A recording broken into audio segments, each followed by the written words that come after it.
Драги Змијанац, основач и председател на Детска амбасада Меѓаши, наш соговорник денеска, првиот гостин во студиото. Добро утро официјално. Се чини дека денешниот ден како постојано со исти прашања, со исти разговори го посветуваме на темата. Не сакам да биде тоа така. Се обидов да малку повеќе да прочитам на темата, иако секојдневно сведочиме на злоупотреба на детскиот труд. И по информациите кои што можев да ги најдам, е дека бројките се секоја година пострашни. Идат во нагорна линија. И ајде да почнеме со тоа дека што всушност представува денешниот ден, светскиот ден за борба против злоупотреба на детскиот труд. Благодарам за поканата. Ова е еден од многуте денови каде што треба да биде фокус на тие кои се задолжени за правилен раст и развој на децата, да се искорени злоупотреба на детскиот труд, за да можат децата да бидат активни чинители граѓани во креирање на промени и создавање на поправеден свет и општество. А тоа бара многу ангажман. Пред се од институциите, потоа семејството, потесно и пошироко, граѓанските организации, вклучително и медиумите. За едно дете да биде среќно и радосно, треба да има безбедно училиште, да оди на време на училиште, да се чувствува таму прифатено и да ги искористи сите негови потенцијали кои ги има, за да може навистина да се изгради во една личност која ќе биде креатор на создавање на праведен свет за децата. А тоа е голем предизвик за едно општество како што е нашето, бидејќи ако ги испуштиме децата во раната детска возраст, првите години, после особено третата година натаму, и не ги вклучиме во градинка која треба да биде, според мене, и задолжителна, и бесплатна за ранливите категории, ние тие деца ги испуштаме да бидат жртви некој на своите родители, поради економски причини, сиромаштија, поради намерно вклучување во пазарот на трудот, вклучително и криминални банди кои работат со децата. Злоупотреба на детскиот труд, морам да објаснам дека не е само питачење, работа, продажба на дребули, кога ги гледаме децата на крстосниците, тука и полоши форми како што се детска проституција, трговија со деца, нивните органи, деца војници, содржини компрометирачки во социјалните медиуми и така натаму. Значи има многу што да се работи на ова поле. Добро, што постигнуваме ние со одбележување на денот? Па тоа сакав да кажам, секако главен чинител е Министерството за социјална политика. Реално, да речем реално, вие следите оваа проблематика, ја следите реално, сакам да кажам, затоа што ги имате и информациите кои што малку и во пореална форма ги знаете, па да не се вознемири толку општеството, се пренесуваат инаку во медиумите. Еве еден реален пример ќе кажем за да биде појасно. Политичарите многу често говорат, кога ќе ги гледаме децата на крстосниците и така натаму, свесно или несвесно дека тоа е грда слика на градот и така натаму, не преземајки лична одговорност и не сакајки да сватат дека тоа дете, ако го вклучиме во возможувачка околина, независно каде е родено, дали е во ранливи категории, сиромашно семејство, недоволно образовано семејство, да му довозможиме соодветни услови за правилен раст и развој, тоа дете нема да има такви да се наоѓа во таква ризична ситуација каде што наводно заради тоа што е сиромашно семејството, тој мора да работи, да заработува, да придонесува за парче леп. Да, и тоа е многу погрешно. Значи клучот во целата оваа би рекол континуирана трансгенерацијска ситуација е да се излезе од тој волшебен круг на сиромаштија, неписменост и злоупотреба на детскиот труд, а тоа е образованието. Ако ги вклучиме децата рано во образование... Така, добро, да, колку е важно образованието во оваа борба? Клучно е, но не е само образованието за децата, туку и за семејствата кои живеат во ризични оневозможувачки... Се нели ќе ги вклучиме во образованието, ќе кажеме дека е Да, задолжително. но и семејствата мора да им овозможиме да ги поттикнеме, да ги пронајдеме нивните капацитети, да им овозможиме поинаку да овозможуваат екзистенција. Да. Да не го вади од училиште дека треба да питачи. Да бидат активни во пазарот на трудот, да можат да работат, да има остварување на строг надзор на родителско право и да им се обезбеди каков таков услови кров над глава. Значи да излезат од тој волшебен круг на неписменост, сиромаштво и злоупотреба, затоа што само на тој начин можеме децата, а кога ќе им создадеме други животни навики, ако рано детето оди во училиште, односно во градинка, тоа дете ќе добие нови животни вештини и навики. Оти градинката не е само згрижување храна и спиење, таму има и воспитување и образование и многу деца кажуваат дека всушност најголем рол модел им се воспитувачките. Морам да кажам дека не сите родители се кадарни да ги соодветно воспитуваат децата, ниту пак знаат и умеат. Но ако се вклучи во системот детето, ние ќе го имаме под некаков тип на надзор, мониторинг, следење и развивање на нивните, потикнување на нивните потенцијали да дојдат до соодветен образовен развоен капацитет. Ги споменавме децата од рано од градинка. Кои деца се најизложени на злоупотреба?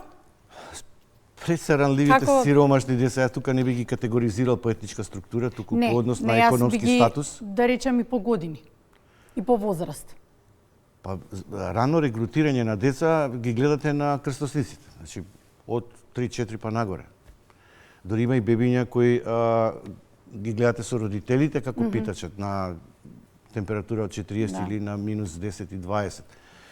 И порано имаше интервентни тимови, ги тргаат крстосниците, па има секако можност, ако нема капацитет родителот да им се овозможат згрижувачки семејства. Но пак ќе кажем, одземање на детето од родителот е крајна мерка, но тоа не значи дека институциите треба да се амнестираат од начин на изнаоѓање решение каде што децата ќе се вклучат во воспитно-образовниот процес од најрана детска возраст.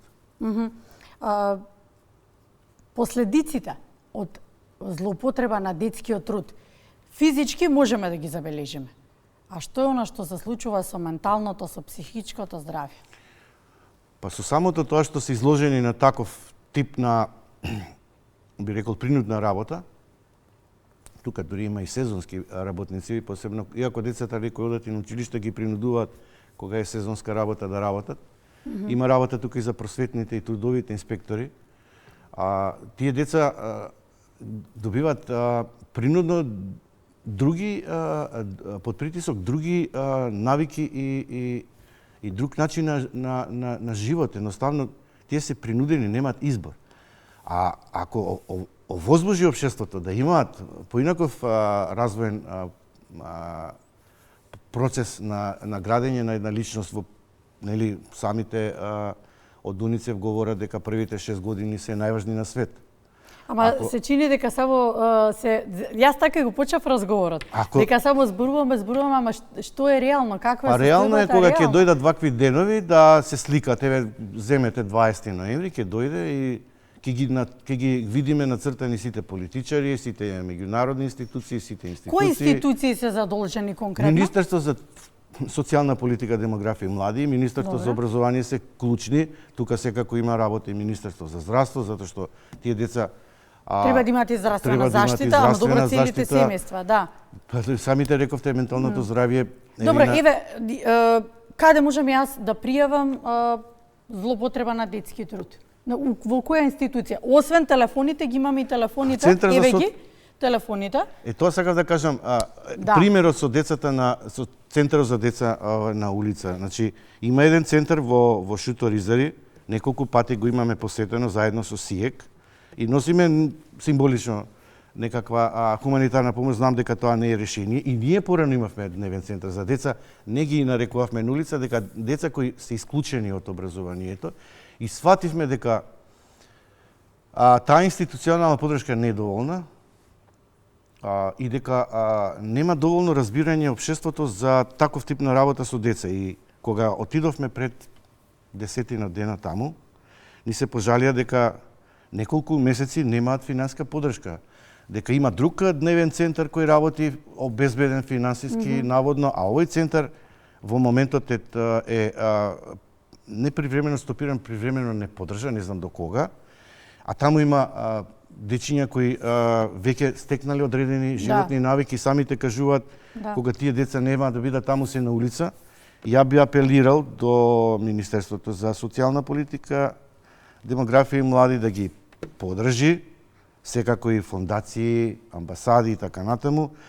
Еве може да се контактира Ирена Велковска 071-227-663 или нивниот број е 227-663. Да, нивниот број фиксен е 2651-636. Таму работат навистина посветени. Еве ги телефонските броеви, напишани се телефонските броеви, ги имаме. И тој дневен центар заслужува должно внимание, не 2 во Шуторизери, и 5 да има. Секој обид на една граѓанска организација, институционално, да ги згрижи децата, бидејќи тој дневен центар јас го доживам како прв чекор кон вклучување во образование. Значи, промена на навиките, промена на околината, промена на притисокот кој го доживуваат од домашните и пошироката заедница. Тие деца да го засакаат училиштето, тие го сакаат училиштето, ама има невозможено да го почувствуваат и да бидат еднакви со другите деца. Да, зборуваме за институциите, ама не ги спомнуваме законските мерки со кои што можеме да ги заштитиме децата. Како законот ги штити децата? Ако се злоупотребува детето, одземање родителско право е многу погрешна и крајна метода. Значи тоа дете ја би ги санкционирал институциите кои не водат соодветна грижа за децата. Имаме ли доволно служби за да може да го не само служби, вака сега, ако водењето на грижа? Ако основното образование е дел од надлежностите на една општина, таму градоначалникот е прв човек и е задолжен за основното образование. Не може ни еден градоначалник да се пофали колку улици асфалтирал, колку ставил канализација, одвод и така натаму, ако децата во таа општина му се исклучени и не 100% вклучени во основното училиште.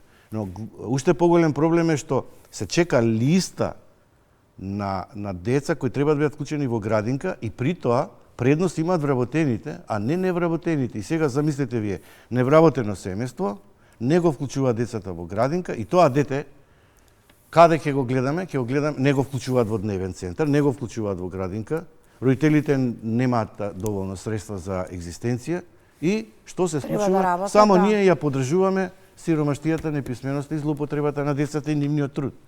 Ништо, соучесници сме со еден таков нефункционален систем и грижа. Добро, денешниот ден го користиме како, јас како во мојата перцепција, како денот кога малку погласно ја пуштаме параката за која што вие конкретно сведочите ја работите секојдневно, а се очекува веројатно и конкретни предлози од ваша страна, кои што најдобро го познавате проблемот.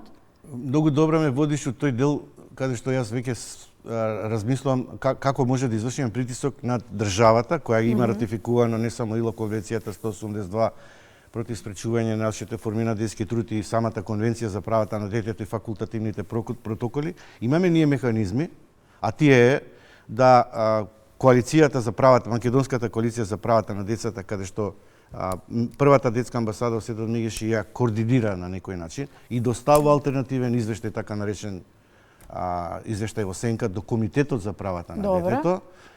Дури имаме чекор напред, 2 извештаја имаме доставено, подготвено од страна на деца, каде што нивниот поглед за состојбата е нотирана, забележена и доставена до комитетот. И самите деца го образложуваат, во првиот случај беше во живо во Женева, во вториот случај онлайн за време на ковидот, и комитетот има веќе јасна слика, добиена од граѓански сектор, од деца и од институциите. Институциите најчесто сакаат да дадат позитивна слика, ние даваме критична слика. Сега не знам колку е објективна, ама критична, посебно критична затоа што имаме индикатори од кај црпиме податоци.